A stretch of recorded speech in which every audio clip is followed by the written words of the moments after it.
येदियुरप्पा के करीबी और बीजेपी के अहम लीडर श्रीमुलु के एक बयान पर हंगामा शुरू हो गया है। उन्होंने आज़ादी रियासती वजीर CS शिवपल्ले की मौत के लिए मौजूदा हुकूमत को जिम्मेदार बताया है।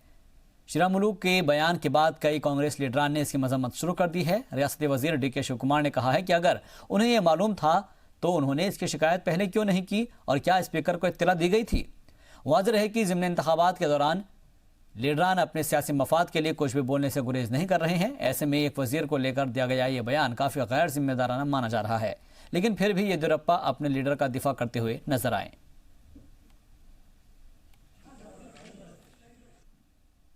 No, not at all. He is telling in some other sense. Congress have twisted that. That is nothing will happen. Sir, actually, what he wanted to tell regarding. No, I don't want to comment about all these things. He wanted to tell one thing that Shivoli was not happy because he's not given the cabinet very thoroughly. So that's why he was suffering like anything. Because of that, so many reasons he might have. See, it is very shocking to the entire country. Mr. Sriramulu was a member of the parliament. He was a former minister, responsible legislator and responsible leader of the BJP, commenting that the coalition government in this state, headed by Kumaraswamy, is responsible for the death of Mr. Shivali being a minister, is a very serious statement which we can't ignore it. So, it was right on Mr. Sriramulu. He would have filed a complaint before the police station, but it is an information what he has. He can't tell out or comment on like this vaguely. He had to inform the police. He had to inform the government. I don't know why Sriramulu sir has taken this kind of statement. In fact, I should tell people and him, especially to BJP leaders. In fact, I know what has happened during that Operation Kamala. They used to contact Shivali sir, they used to harass, they used to ask him to come to the BJP party. And in fact, I should tell them that Congress, our leaders and our coalition government, in fact, we have seen Shivali sir was doing good as a minister. He had given an opportunity to work as a minister, and also he was, before he was minister, he was in parliamentary secretariat. Ex-Minister Sriramulu stating that Shivali died because of the coalition government. Mr. Sriramulu, I just want to ask you a few questions. Why you people seeking the vote in front of the entire nation, 1 billion voters, in the name of the army your Modi started? Yediyurappa said that he is going to get 22 seats because the 42 our soldiers has been killed and Balakot attack. And now you're stating that to win an election, you're telling that you're giving a false statement telling that Shivali has been, means he has died because of the coalition government. Shivali was in a powerful ministry, except the 11 corporation. Shivali is the one of the, like, corporation will not comes under Shivali. But Shivali was a municipal corporation minister. More than 220, like all the local bodies will come under Shivali. So he was in a power, in a very powerful, this one, more than 3 times he was a MLA also. Hyderabad के मोहम्मद नदीमुद्दीन नामी England में कत्ल के होने की खबर के बाद उनके आबाई शहर में सनसनी मची हुई है। यहां पर नौजवान टेस्को सुपरमार्केट में एक मॉल में काम किया करता था। गुज़िश्ता 6 सालों से वो लंदन में रहकर नौकरी किया करता था। बुध को हुए कत्ल के बाद वहां की पुलिस ने मामला दर्ज करते हुए तहकीकात शुरू की है। इसी बीच मुदासिर कुनबे ने वज़ीर ख़ारजा सुषमा स्वराज से उन्हें लंदन जाने की मदद की अपील की है। नदीम जॉब पर नहीं पहुंचने की वजह से तशवीश हुई, जाके वहां की थेम्स वाली पुलिस स्टेशन में मालूम किए तो पुलिस, वहाँ की पुलिस इनके मोबाइल फ़ोन और आईडी वगैरह बता के मोहम्मद नदीमुद्दीन का मर्डर हुआ बल्कि कंफर्म किए। वहाँ इन्वेस्टिगेशन हो रहा, वजह क्या है, क्यों हुआ, क्या हुआ, कोई इत्तला अभी है नहीं। कर्नाटक के हुबली का कदीम इदारा टीपू शहीद पॉलिटेक्निक कॉलेज के ग्रांट को हुकूमत ने वापस कर सनसनी मचा दी है। इसके पीछे की वजह जानने के लिए देखते हैं खास रिपोर्ट।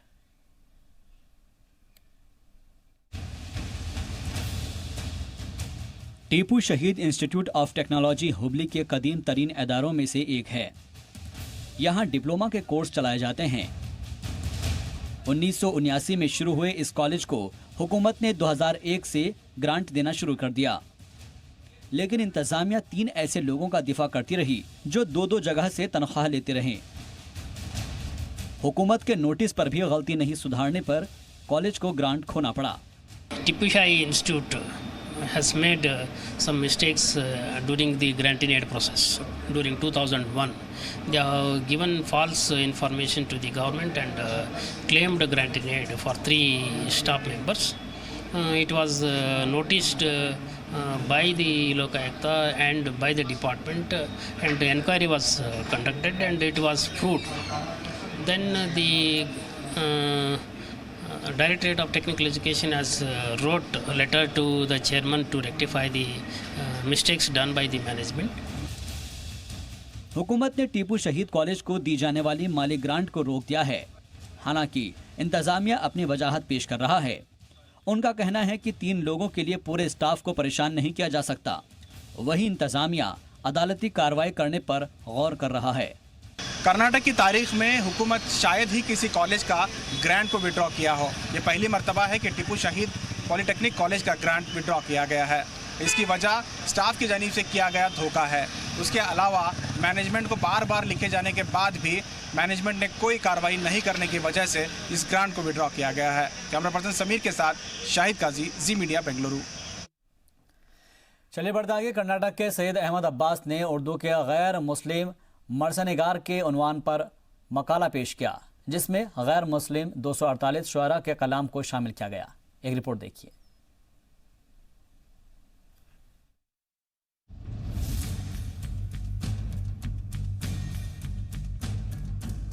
बेंगलोर के सैयद अहमद अब्बास ने अपने मकाले में 248 गैर मुस्लिम मरसिया निगारों को पेश किया है। कोयम्बटूर यूनिवर्सिटी में पीएचडी के लिए अब्बास डॉक्टर सैयद शाह की निगरानी में तालीम हासिल कर रहे हैं। मकसद यह है कि आखिरकार क्यों गैर मुस्लिम शोरा ने इसको अपनाया, क्योंकि उर्दू एक सेक्युलर ज़बान है। उर्दू गंगा जमुना तहजीब की एक मिसाल है। खानवादे रसूल से इतनी एक वालाना मोहब्बत भी है गैर मुसलमान शोरा की और गैर मुसलमानों के लिए। इस वजह से कि इमाम हुसैन का उनका पैगाम आफाकी पैगाम था, इंसानियत का पैगाम था। ख़ास बात ये लगी कि मुझे जितनी तकलीफ़ थीसिस तैयार करने में, मवाद को इकट्ठा करने में हुई, उससे ज़्यादा लुत्फ़ जो है ना इनको पेश करने में आता कि गैर मुसलमान शोरा की वो कलाम, वो चाशनी और वो अल्फाज हस्ब मरातिब का ख्याल किया है उन्होंने। 400 सफ़हात पर मुश्तमिल आलमी सतह पर सिर्फ 17 जबकि 231 हिंदुस्तानी गैर मुस्लिम शायर हैं। सालों की मेहनत के बाद तहकीकी मकाले पेश कर गैर मुस्लिम शोरा की खिदमत आम हो पाई है। मैंने पूरा हिंदुस्तान भर के मुख्तलिफ मकामात का दौरा किया और कई यूनिवर्सिटीज़ जाना पड़ा मवाद की फराहमी के लिए, मवाद इकट्ठा करने के लिए। कई तालीम याफ्ता बिलखुस अदब से ताल्लुक़ रखने वालों से मुलाकात हुई। रसाइल, जराइद, अखबारात और खुसूसी शुमारे और किताबों का सिलसिला तो देखा तो आज अल्हम्दुलिल्लाह 248 शोरा का कलाम मैं इकट्ठा करने में कामयाब हुआ। तो अदब के शाहसवार हजरात 70-80 शोरा के लिए भी ताज्जुब में पड़ गए थे। तो 248 पर मेरे रेफरीज जो होते हैं हैदराबाद और गुलबर्गा के, उन्होंने भी ताज्जुब का इजहार किया कि मैं पहली बार इतना नाम सुन रहे हैं। अहमद अब्बास के इस तहकीकी मकाले से अहले अदब मुतासिर हैं और उनकी कोशिशों की तारीफ हो रही है, जिसे वो बहुत जल्द एक किताब की शक्ल देकर मंजर आम पर लाएंगे। जी सलाम के लिए बेंगलोर से शाहिद काजी की रिपोर्ट। अब बात रहमतों और बरकतों के मुबारक महीने रमज़ान की कर लेते हैं, जिसका आज पहला जुमा था। लिहाजा मस्जिदों की रौनक देखते ही बन रही थी। जहां रमज़ान के चौथे दिन भी बाज़ारों में काफ़ी चहल पहल नजर आई।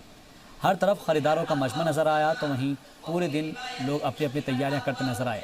खजूर सवैयों के अलावा दीगर ज़रूरियात लोग पूरा कर ले रहे हैं, तो वहीं फ्रूट्स और खजूर के दुकानदार उनके जो तारीफ़ है वो करते नज़र आए हैं। साथ ही रमज़ान का जिस तरीके से चाँद नज़र आता है, उसके बाद से ही मोमिनों के अंदर खुशियों की जो अजीब नज़ारा है वो देखने को मिलता है और रौनक जो है वो दोगुनी हो जाती है। ईशा की नमाज के बाद तरावीह का एहतमाम किया जाता है।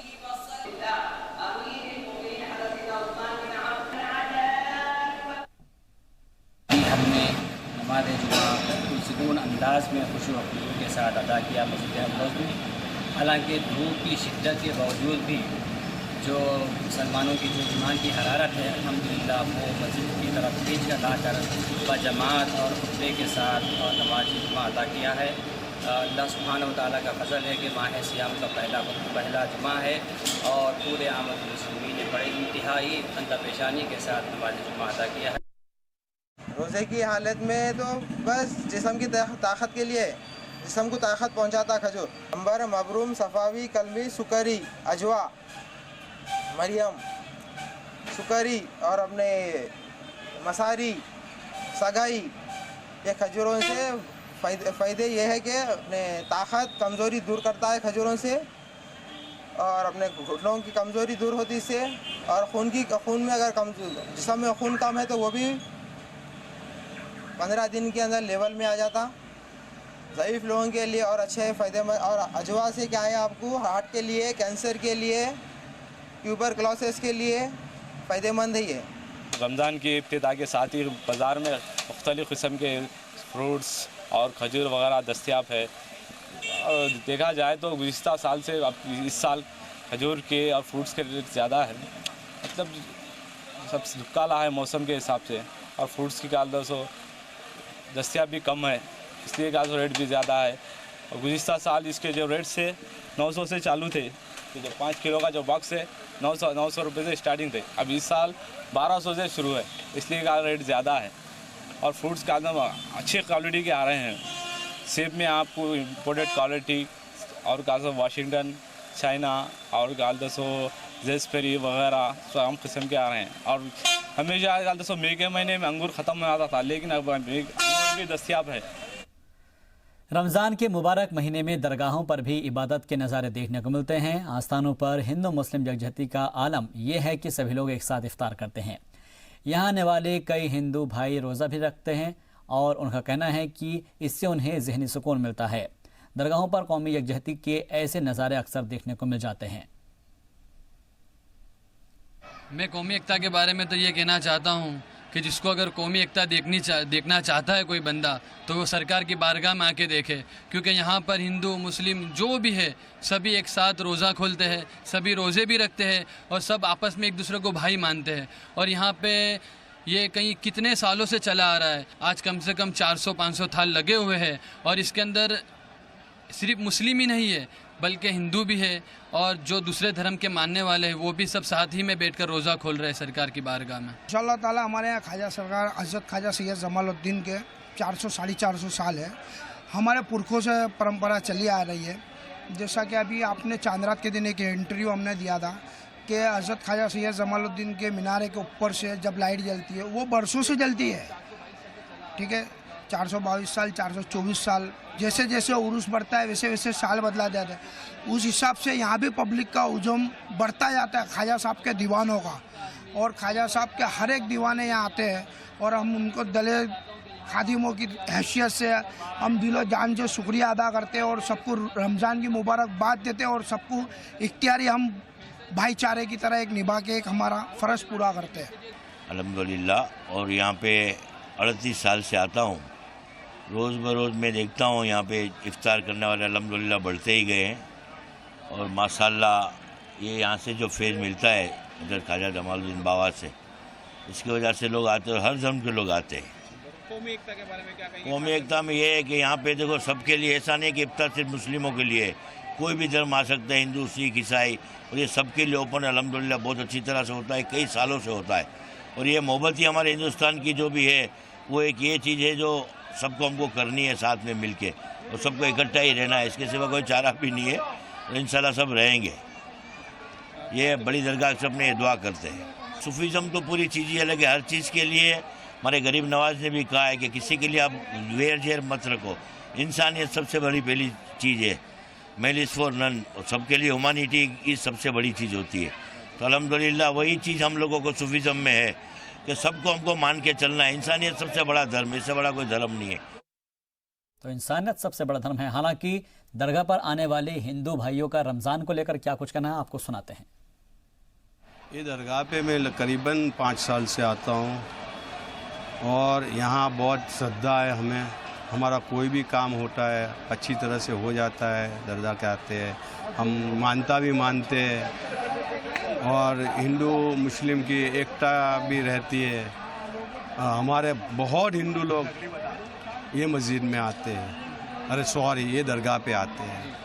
कभी हिंदू मुस्लिम, हमारे हिंदुओं में भी रोज़ा रखते हैं कितने लोग, वो भी साथ में खोलते हैं और भाईचारा से रहते हैं। मुझे 1 साल हो गया है यहाँ पे ख्वाजा बाबा पे आने, इसे मन्नत से ही मेरा बेटा रहा है और एक लड़का हुआ है अभी मुझे। और फिलहाल के लिए सलाम दक्कन में मेरे साथ बस इतना ही।